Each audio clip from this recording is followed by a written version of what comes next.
Can Daniel Radcliffe have a career after Harry Potter? Well, after seeing this, I think he has a very good chance.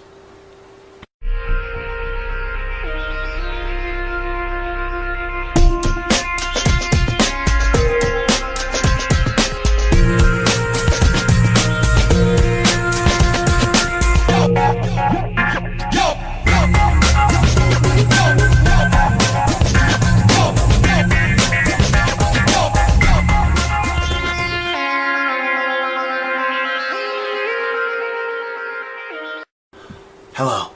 I think we should keep this down this time around. Sorry if you can't see me, but I think she might be watching me. Anyway, The Woman in Black stars Daniel Radcliffe, and he plays a London lawyer who is sent to an unnamed town to handle the final affairs of a house mistress who has recently been killed.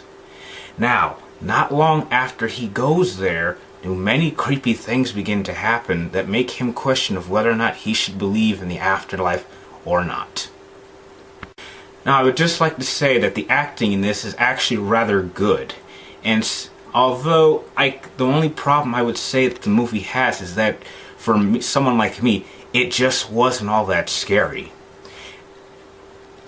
I would say that the first 40 minutes of this movie, it's very slow pace, and then towards the middle a couple of things happen, and towards the end that's when you really start seeing a lot of the more creepier things. Like you start seeing much more ghosts, much more disturbing images, and you start seeing a lot more of the Woman in Black.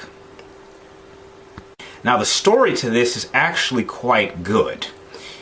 I don't think I will spoil it for those who don't want to be spoiled, but there are a couple twists to the story that do keep it quite interesting. Now, I'm not going to say that this movie scared me, as I've said before, but I will admit that there was one scene in the movie that, although I saw coming, did give me goosebumps for a couple of seconds. For those of you who are really into ghost stories, I definitely would recommend you see this movie. Although this is not the best ghost story and it's not the best movie of the year, I would give this movie a solid 7.5. If you're the kind of person who likes to creep out your friends with crazy images, I would definitely suggest you go take them to go see this movie. If you're not a fan of jump scares, then you probably dislike this movie a little bit more than I did. Well, that was my review for The Woman in Black. Please subscribe and comment down below and tell me how you guys thought of the movie. And I will see you in my next movie. Hopefully, The Woman in Black doesn't catch me for giving it such a low score.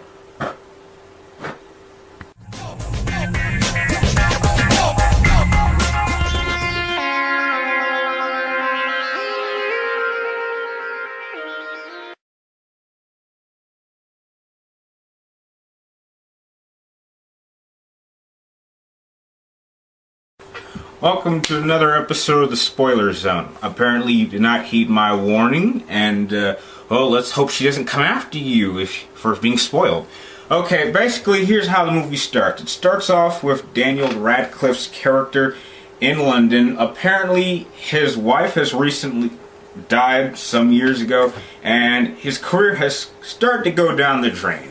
And his boss basically tells him that he has to go to some town somewhere I don't really remember or care what the town was called, and handle the final affairs of a woman who died some time ago, in order to prove that, you know, he can still do his job.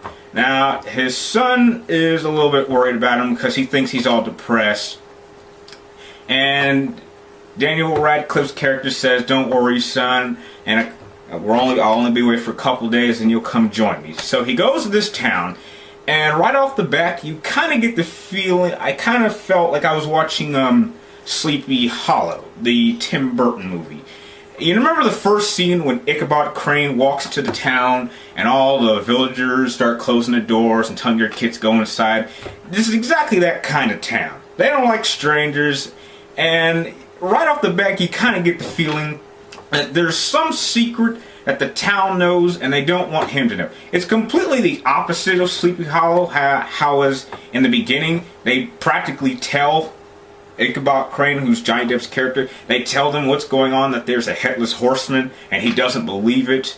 As in this one, they try not to tell him, and then when stuff starts happening to him, he wants answers. Anyway, first time he gets to the house, you know, he's sitting there, he's got this whole table full of paperwork. He starts going through it, and he starts hearing noises in the house. And, you know, he goes upstairs, sees what it is, it's nothing. He looks at his window, or looks at the house's window, and he sees the woman in black standing in the graveyard. She's just standing there, and it's one of those jump scare moments. And then when he turns around, there's another jump scare, and it's a raven.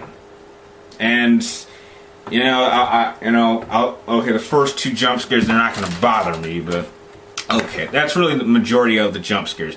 Now, just to get into it, basically, here's how the woman in black works. The story to her is, her name was Jenna, and she had her son taken away from her by her sister because she was deemed too ill to be able to raise her son. So that's what happens. Then, sometime later, her son dies, and she's angry that her sister let her son die and didn't bury him the proper way. And so when she dies, she vows to kill all the children in the town for any parent who sees her.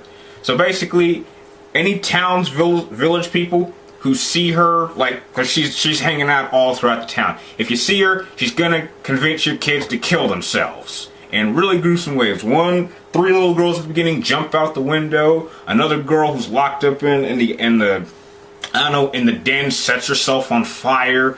Another two little boys in a flashback drown themselves. So that's basically how it works. Anyway, when Daniel Radcliffe figures this out, he decides, okay, I have an idea.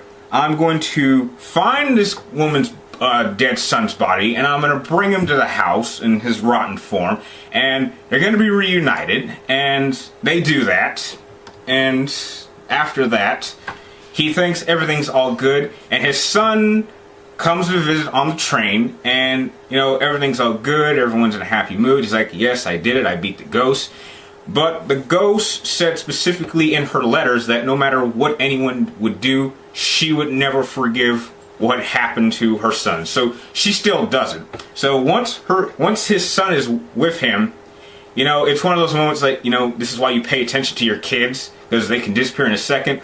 Well, the woman in black convinces the kid, Daniel Radcliffe's son, to walk onto the train tracks.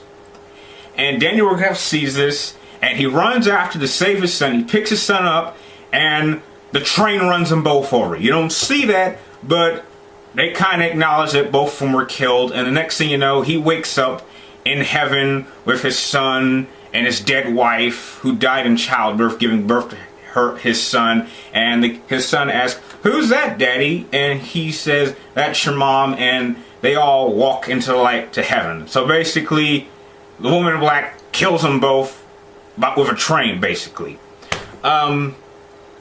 Yeah, that's really all the spoilers you need. I mean, it's an okay film. The twists are okay, but yeah, that's well, there you go. I just spoiled The Woman in Black for him. I'm not saying it's a bad movie, but you were warned, and now it's too late. Hope she doesn't come after you.